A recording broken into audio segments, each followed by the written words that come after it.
آخری فرض نہ ہو۔ حضرت ابراہیم خلیل اللہ علیہ السلام جب ان کے خطبہ کے اندر پہنچ گئے، ان کو توڑ دیا، توڑنے کے بعد کلاڑا جو بڑا گروپ تھا اس کے قبر رکھ دیا۔ اب آپ واپس آ گئے، کون پہنچی واپس؟ چونکہ وہ کھانے اور لنگر رکھ کے گئے ہوئے تھے، واپس آئے کھانے کے لیے، دیکھا تو کھانا تو کیا بچتا، وہ خدا ہی نہیں ہے جس کو جن کے خدائی کے لیے کھانے رکھے گئے۔ بڑا تعجب ہوا، غصہ آیا۔ کبھی کبھی ایسا نہیں ہوتا ہے، بندہ جس کے پیچھے چل رہا ہو نا، اتنی ان کی تکلیف کر لیتا ہے، اس کی اتنی ان کی تکلیف کر لیتا ہے کہ وہ غلط کر رہا ہو، غلط جو ماننے کو اس سے چاہنے والے تیار نہیں ہوتے، کہتے نہیں نہیں نہیں نہیں، ان سے تو غلطی ہو ہی نہیں سکتی، ان سے تو غلط ہو ہی نہیں سکتا ہے۔ اسلام کا یہ مزاج نہیں ہے، غلط گناہوں سے معصوم فرشتے اور اللہ کے نبی ہیں۔ ابھی کوئی پیر فقیر ہو، کوئی درویش ہو، غلطی صادر ہو سکتی، ممکن ہے، لیکن اسلام کے خلاف کوئی بات کر دینا یا کوئی ایسی بات کر دینا اور چھوڑ دینا، پھر اس پہ ڈٹ جانا۔ تو جب وہ پہنچے، انہوں نے دیکھا کہ ہمارے خدا کو خدا مان رہے ہیں، ان کا تو بیڑا غرق ہوا پڑا ہے۔ انہوں نے سوچا یہ کون کر سکتا ہے، کون کر سکتا ہے؟ تو پھر ایک نوجوان نے کہا قالوا سمعنا فتى يذكرهم يقال له يا ابراہیم۔ ایک نے کہا کہ ہم نے سنا ہے جب تم جا رہے ہو نا میلے میں، وہ ابراہیم ہے نا، وہ کہہ رہا تھا تم جاؤ ہم خفیہ تدبیر کریں گے۔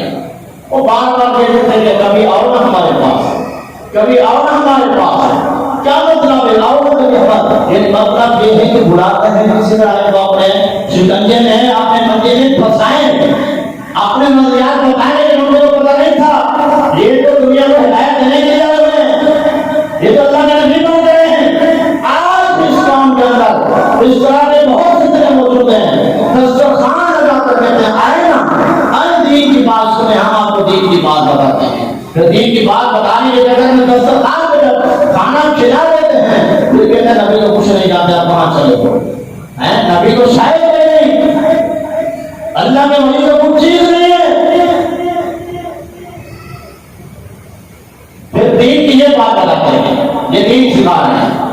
تو اس دور میں نظریں موجود ہیں، اور انہوں نے بار بار کہا کہ جناب ایک بار ہمارے پاس آئے، ایک بار ہمارے اس بدھ گدا میں پہنچے، آپ نے فرمایا تھا بڑی ملاقات کریں گے تمہارے بزرگ سے، تو وہ ملاقات جب کی آپ نے توڑ دیا۔ اب ان کو جو ہے سوچنے لگے غصے کے اندر کہ یہ کون کر سکتا ہے، ایسا کس نے کیا ضرور کیا؟ تو حضرت وہاں کچھ لوگ کھڑے تھے، انہوں نے کہا کہ جب آپ چلے تھے نا میلے پر، تو ابراہیم نے پیچھے سے آواز لگائی تھی آج تم جا رہے ہو، ہم ملاقات کریں گے، ہم ملاقات کریں گے، اسی کا کام ہے۔ پھر انہوں نے کیا کہا کہ ایسا کرو گے، اس کو لایا جائے قوم کے سامنے، پیش کیا جائے۔ دو نظریے لکھے ہیں، ایک تو یہ کہ لوگ اس کے خلاف کھڑے ہو جائیں گے، لوگ اس کے خلاف گواہی دیں گے کہ اس نے کیا ہے، اس نے ظلم کیا ہے۔ دوسرا نظریہ کا یہ تھا کہ ان کے ساتھ سامنے قوم کے لا کے ان کے اوپر ایسا ظلم کیا جائے گا تاکہ پھر کبھی بھی کوئی حق کے خلاف کھڑا نہ ہو سکے، کبھی بھی کوئی کھڑا نہ ہو سکے، بات کرتا چلا جائے، کوئی حق والا کھڑا نہ ہو۔ یہی نظریہ قرآن دے رہا ہے، یہی نظریہ بتا رہا ہے قرآن، جو آج سے کئی ہزار سال پہلے نظریہ تھا نمرود کا، اور اس کی قوم کا آج قوم کے اندر موجود ہے۔ ہم قوم کو اتنا دباتے ہیں، مارنے کی کوشش کرتے ہیں، کیوں؟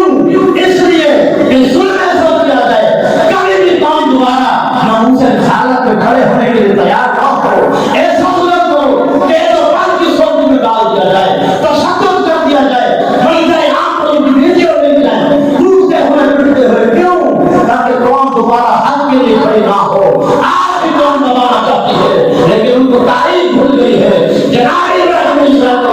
لے کر آج تک جس نے بھی اسلام کو دبانے کی کوشش کی ہے، مالک کائنات نے اسلام کا کوئی معاف فرمایا ہے، اس پر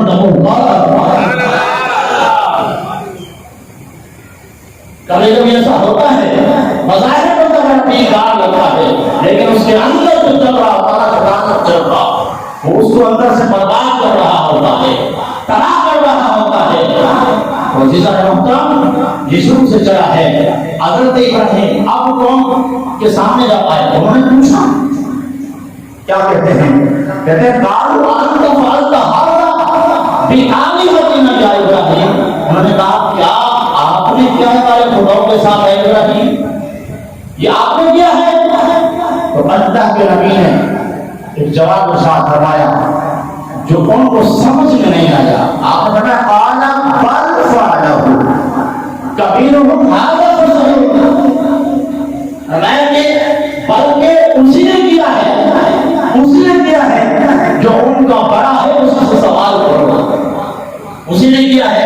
مفسرین نے فرمایا کہ انہوں نے کہا آپ نے کیا ہے، تو آپ نے کہا بلکہ اسی نے تو کیا ہے، یعنی آپ کا اشارہ اپنی طرف تھا لیکن حاضر کی سمجھ نہیں آ رہے تھے، اسی نے کیا ہے، مراد اپنا دوسرا اشارہ تھا کہ وہ خود کھڑے ہیں اس سے پوچھو، تم جو کہتے ہیں خدا ہے اس سے پوچھو نا کس نے کیا ہوگا، ویسے ہی تمہارے پھر ان کو سب کا تاریخ ہو گیا، تب تاریخ ہو گیا تو پھر ایک دم وہ بولے شرمندہ ہو کر بولے کہنے لگے ابراہیم آپ کو تو پتا ہے نا یہ بولتے نہیں ہیں، آپ نے فرمایا یہی تو میں کروانا چاہ رہا تھا، تو خود نہیں بولتے وہ کائنات کو کیسے چلا سکتے ہیں، وہ تمہاری خیر کیسے کر سکتے ہیں، تمہاری حفاظت کیسے کر سکتے ہیں۔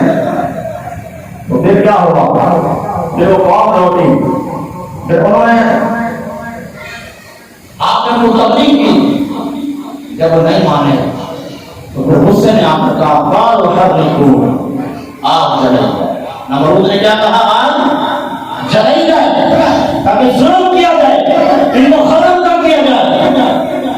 نمرود نے آگ تیار کروائی، 60 گز یعنی 90 میٹر بلند ایک پہاڑ تھے، ان کے درمیان میں ایک جگہ تھی جس کی بلندی 90 گز 90 فٹ تھی، 60 گز تھی، اور 40 دن لگے۔ نمرود نے حکم جاری کر دیا کوئی بچہ، کوئی بڑا، کوئی بوڑھا، کوئی عورت خالی نہیں بیٹھے گی، بلکہ اس سیتا کو، اس پہاڑ پہ تبیز کو لکڑی سے گھرنے میں ہماری مدد کرے گی، اور جس نے مدد نہیں کی اس کو بھی جلا دیا جائے گا۔ چلتے چلتے جب وہ تیار ہو گیا حضرت ابراہیم خلیل اللہ علیہ السلام کو لایا گیا، اور ابراہیم خلیل اللہ علیہ السلام کو جب لایا گیا لکڑیاں جمع ہو گئی، آگ چل رہی ہے، اپنے عروج پر ہے، شعلے پڑتا ہے، آسمان سے باتیں کر رہے ہیں، لیکن اللہ کے نبی علیہ السلام کے پیغمبر ہیں اور حق کی دعوت دینے آئے ہیں۔ اب آپ نے یہ نہیں کہا کہ چلو ایک نصیحت اختیار کر لیتا ہوں، چلو میں بیٹھ جاتا ہوں، فی الحال بات ٹھنڈی ہو جائے، نہ نہ نہ، انہوں نے جب کہ شعلے دیکھے حضرت ابراہیم علیہ السلام نے آسمان کی طرف دیکھ کر عرض کیا پروردگار آج تیرا جان زمین پر جو تیری بات کرتا ہے آپ اس کو جلانے لگے ہیں، میں اپنے لیے نہیں جا رہا، میں تو تیری رضا کے لیے جا رہا ہوں۔ حضرت ابراہیم خلیل اللہ علیہ السلام جب چلے نمرود نے کہا رفائی کر دو کہ سوچ یہ تھی کہ ابراہیم ختم ہو جائیں گے، اب سے حق کی بات کرنے والا کوئی نہیں ہوگا۔ جناب ابراہیم علیہ السلام کو زندگی کے اندر بٹھایا گیا، جب ان کے طرف بھیجا گیا آپ کو آپ کی طرف تشریف لے کے جا رہے ہیں، بیچ میں حضرت جناب جبرائیل امین علیہ السلام ادھر سدرہ پر انتظار کر رہے تھے، آج بھی پروردگار حکم ہو تو میں تیرے یار کی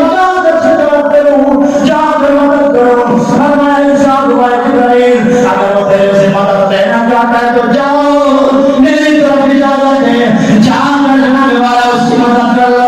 جناب ابراہیم